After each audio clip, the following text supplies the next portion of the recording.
Good morning, everyone. I am super excited to be back with another episode of Coffee with Carlia and our artist series. And today I'm just super excited because we have an animator, an illustrator, and also a musician, and we go way back. Please welcome Malik Radford. Hi, Malik. Season's greetings. Hey, Carlia. Good to see you. Good to see you too, Malik. So I've been seeing you on the social medias. You are just blowing up.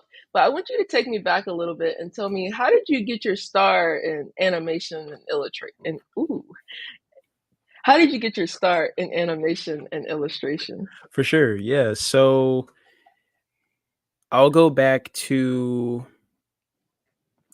I guess, okay. I guess I can kind of go wherever.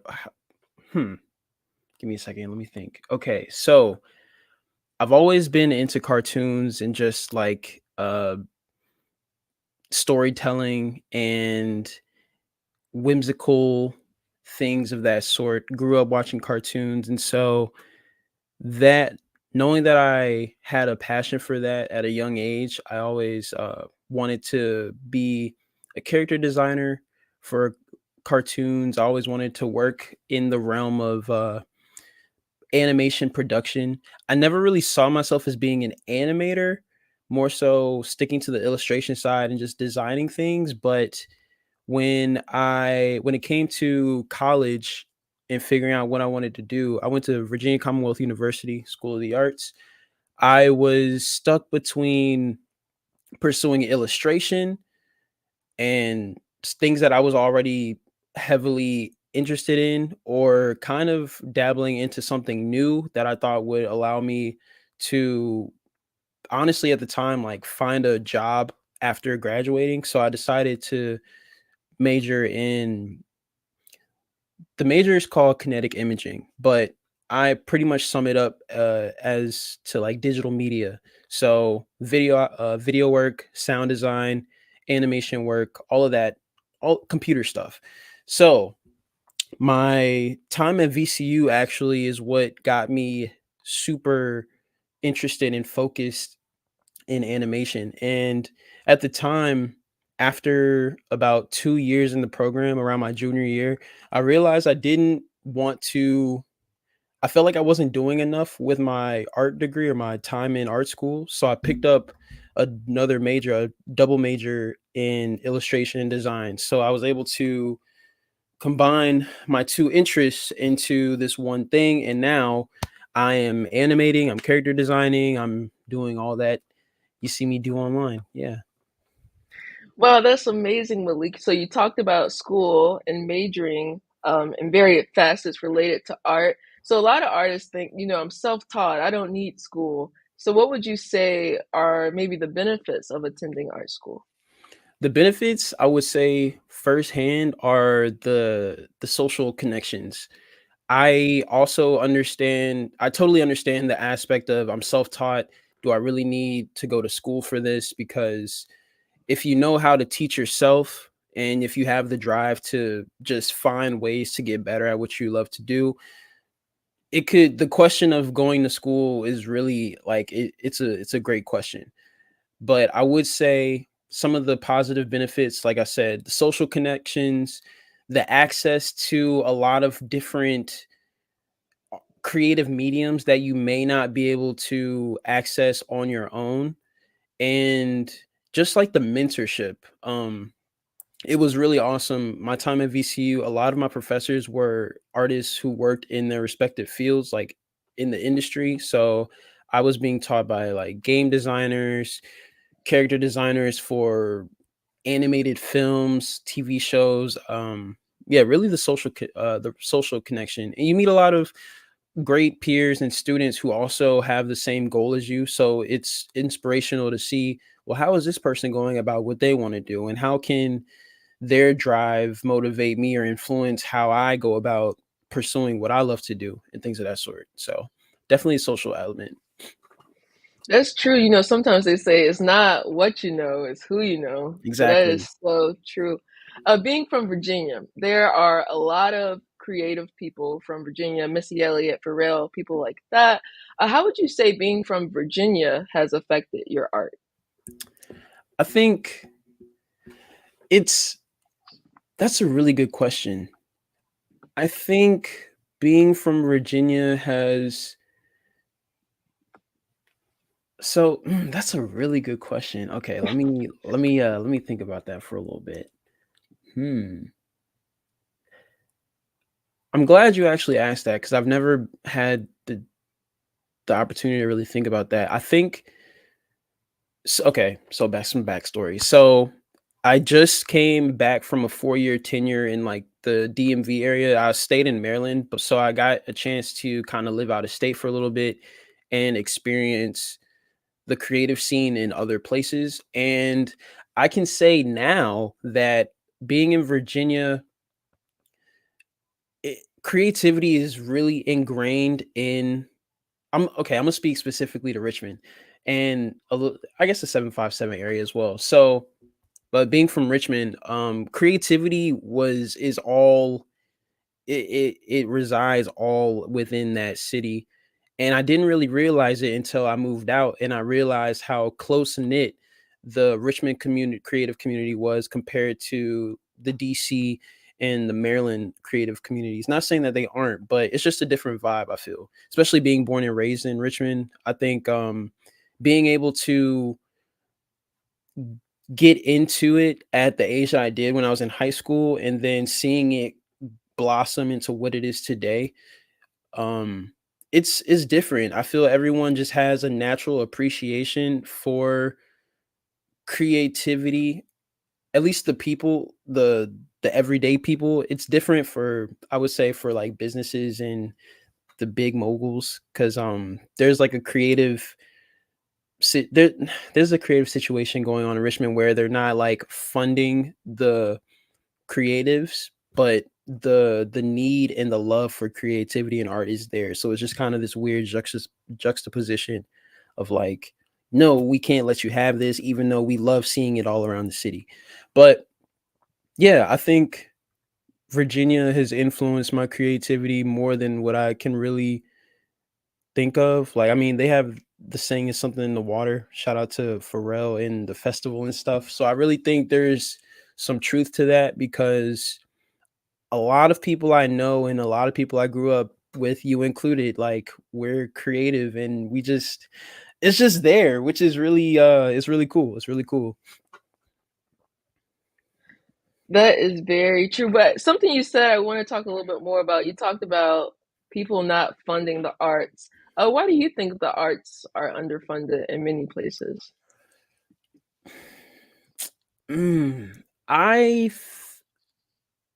okay, so I have like a technical answer and I have like a conspiracy answer. So my conspiracy answer is that it has something to do with community and not wanting people to come together for some reason. I think there's money involved that where division, somehow people profit off of division, and for whatever reason community just isn't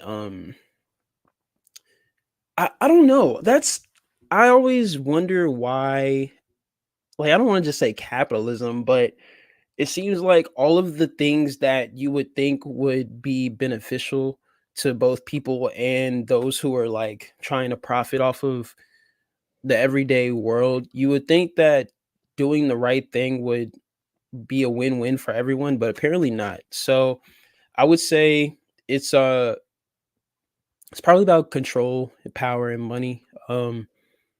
It's a lot of power in not allowing things for the greater good, unfortunately. And but within that, I think it also creates a drive for artists to come up with new or better ways to get what they're looking for, which in a sense is kind of interesting because you're pushing the boundaries of art and creativity, which is always good. But at the same time, it's like at the expense of just not allowing people to do what they want to do, even if it's not harmful. So yeah, I think that yeah, that's my answer. That's that's so true. I think I think people who have the power to fund things, they're not musicians, they're not artists, they're people that see things in black and white. They're thinking about numbers, and there's no way to quantify.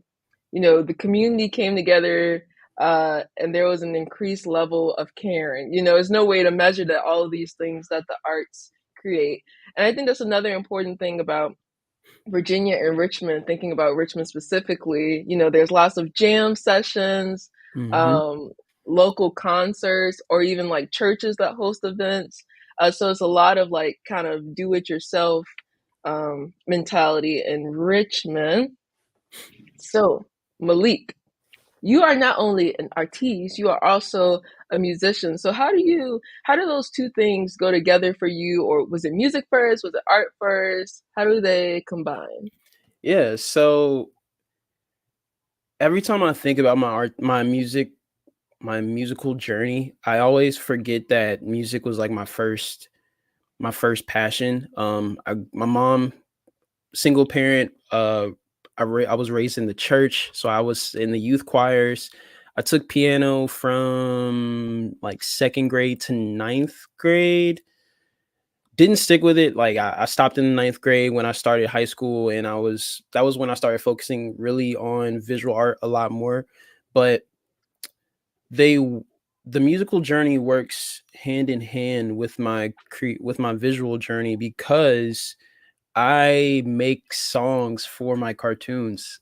Not exclusively, but it comes in handy a lot when I'm looking just for music to help me tell stories, when it comes to sound effects, when it comes to just editing audio. I know how to do that because I I play in Logic Pro all the time, you know?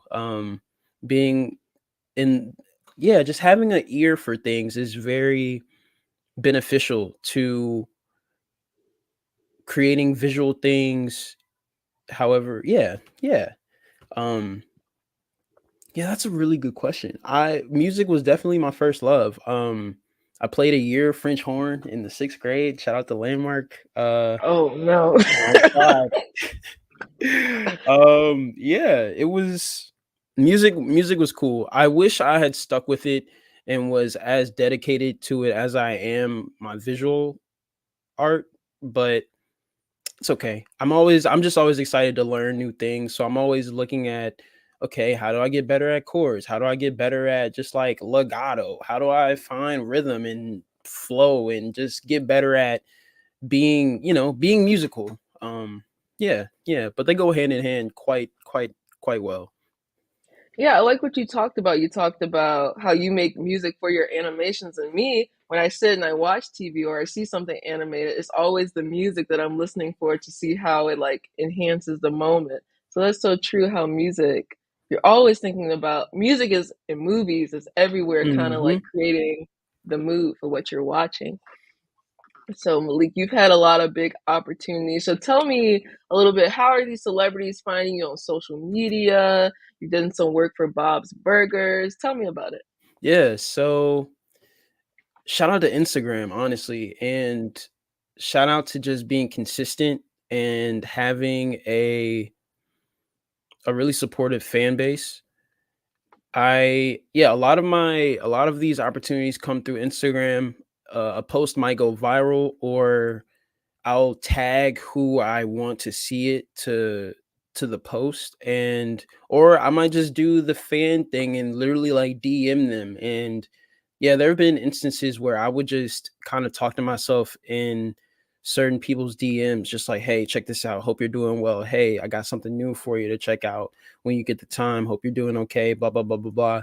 And sometimes I don't get a response, but sometimes I do. And that's when I capitalize. I'm just like, oh, wow, I didn't expect you to respond. I appreciate you checking it out.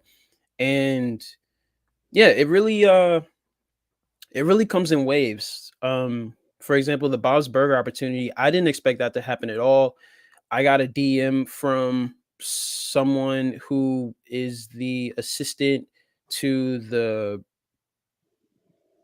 executive producer of the show, And at first I thought it was just like spam. Like it was a long paragraph talking about like, hey, we want to work. I thought it was like a partnership spam type of thing, but it ended up being legitimate. So that allowed me the opportunity to do some character design work for a show that they were trying to put together at the time that unfortunately fell through, but it was a great opportunity. I got to meet Joel Kuhara, the co-producer or the executive producer, excuse me, and some of the writers and just other people who work within the studio who puts together Bob's Burgers. It was really dope. Um, yeah, I've been able to work with a lot of people.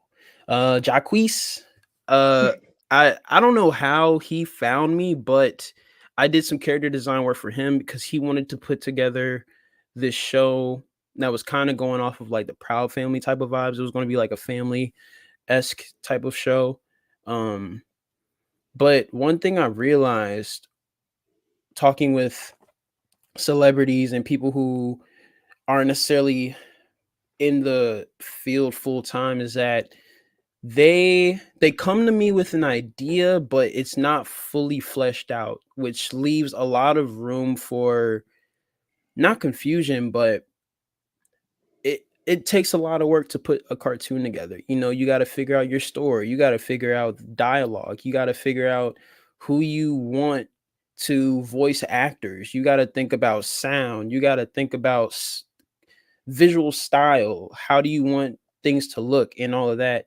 And it ends up being a lot of work on my end because though I can do all of those things, it's like, okay, well, how do I designate that? Or like how do on the business side of it, how much am I getting paid to do all of this for you? Am I doing one episode? Do you expect me to make a season for you? Is it a series? Like it gets a little overwhelming. And so I uh I love being able to work with celebrities, but it's a lot more cooler when someone from a creative studio just hits me up and is like, "Yo, we need you to freelance for some like character design or some animation." Where I'm like, "Okay, I know I'm not in charge of the entire thing. I'm just responsible for a specific role within a group of people who are bringing this thing together." But it's really cool. It's really dope. Shout out to Instagram.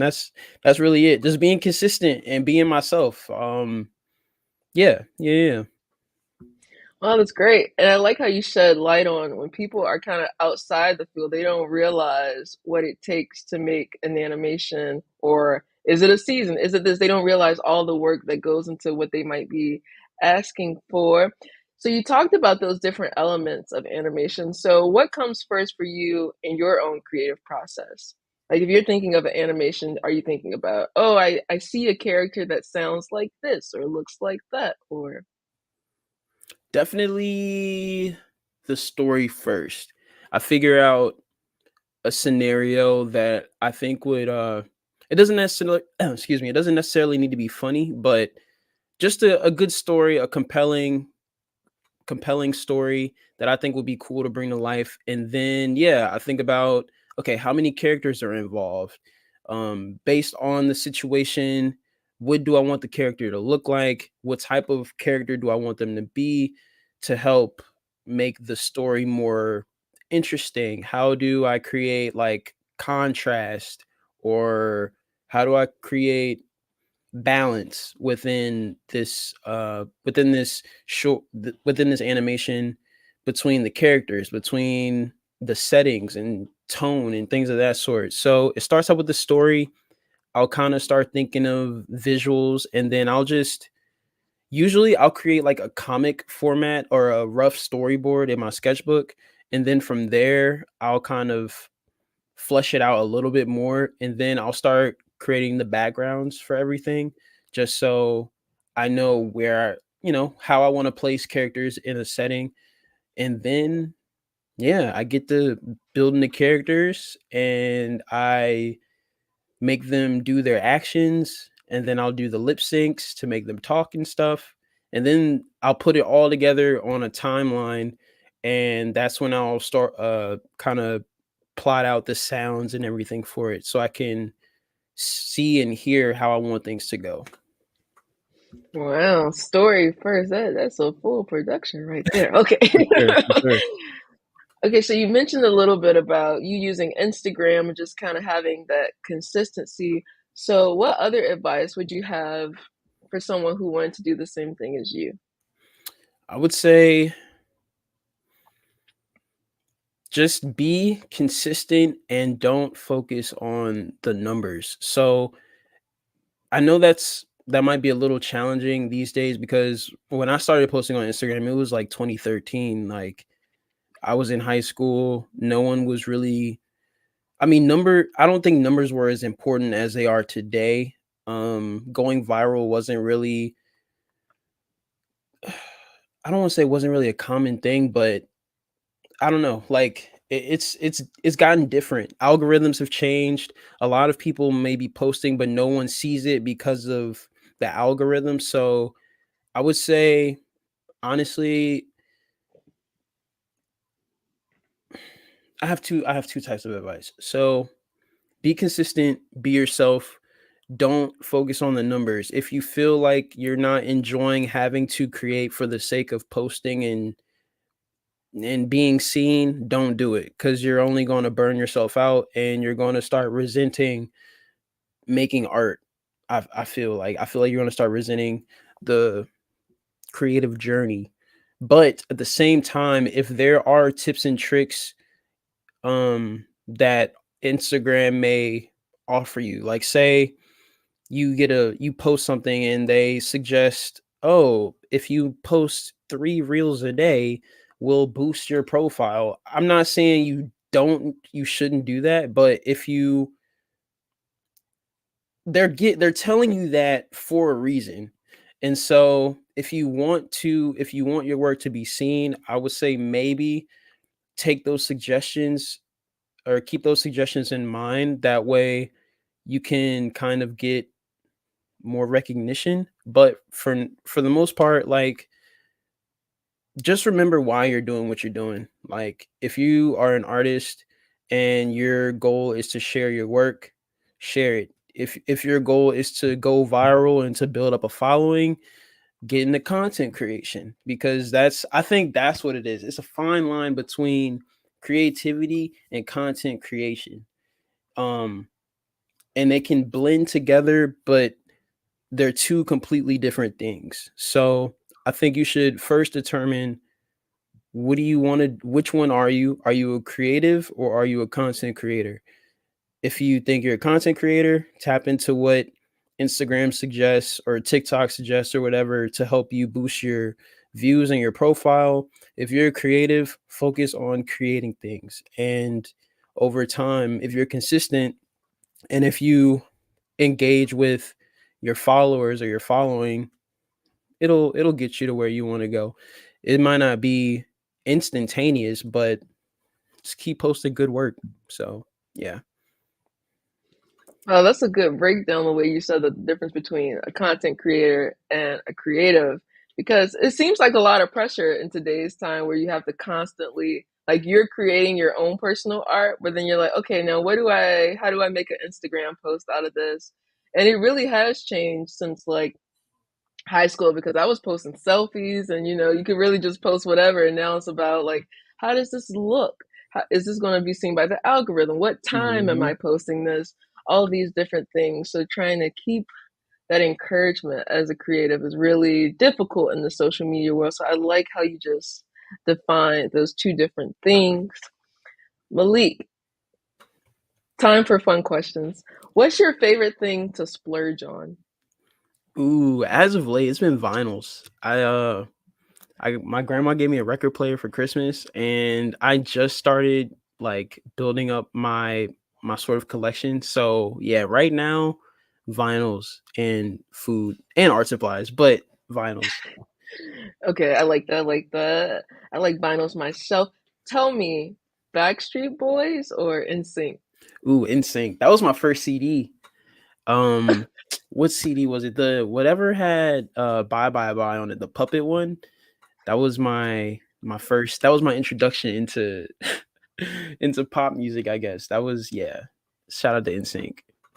Bye, bye, bye. Okay, what's your go-to karaoke song? Mm. Well, that's a good question. It's definitely a Sade song. It's either gonna be Never as Good as the First Time or maybe Paradise. It's a Sade song though. It's gotta be Sade. Yeah, yeah. Not Sade's the karaoke. Sade, Okay. yeah, yeah. Okay, great. That's a good one. She's good. Okay, tell me, what is your favorite project that you've ever worked on? Ooh, my favorite project that I've ever worked on. Oh my gosh. I would say honestly, my latest animated short, The Pickup. I had a lot of fun bringing that to life, mainly because it was based on a true story and the the situation was just super insane. And as soon as it happened to me, something clicked where I was like, "Oh yeah, I got to bring this to life." And so, just knowing, like experiencing something and knowing what I wanted to do with it, and just the journey to bringing it to life was super, super exciting. So yeah, I would say my latest animated short, The Pickup. Hopefully, I don't. That's a great question because I feel like with every new thing I put out is my favorite, but I don't that might not be true. Um, at least when it comes to the animated stuff, I assume that every new thing I make is my favorite. But no, this was super fun. Um, it kept me on my toes and excited to create for the past like 3 to 4 months because I started on it in July. So, yeah, yeah. Okay, great. Our last question, Malik. What's next? So, more animated shorts, more cartoon content. I am hoping to get my production studio, Everything About Nothing Productions, on some sort of footing. The idea is there. Right now, I guess I'm just focused on making the content for it, but I need to learn more about the business aspect of creating a production studio. So, yeah, for now, getting my production studio off the ground, networking, trying to make connects with more industry people, getting a job or some sort within the industry so I can get that real professional experience and make some money to get out of my grandma's basement. But you know, adult stuff. It's Try. coming soon. I feel it. I feel it in my spirit. Coming Thank soon, you, Malik. thank you, thank you. Malik, oh, you're welcome. Malik, so you have a musical project out. So if we could play one song for the people right now, what would it be? Ooh, ooh. Okay, you could play Answer. Okay. You could play Answer. That's a good song. That's a good song. Okay, Malik, we're about to play Answer, but before we leave, can you tell the people where can they catch up with you? So you can catch me on Instagram at Malik Radford, just my first and last name. You can also catch me on YouTube, also at Malik Radford, first and last name. Musically, I go by RDFRD or Radford without the vowels. And yeah, that's it. Yeah, yeah, yeah. Oh, wow. Thank you, Malik. I've had a great time this morning. Likewise. Thank you for having me. I appreciate you, Carlia. See you, Malik. Peace, peace.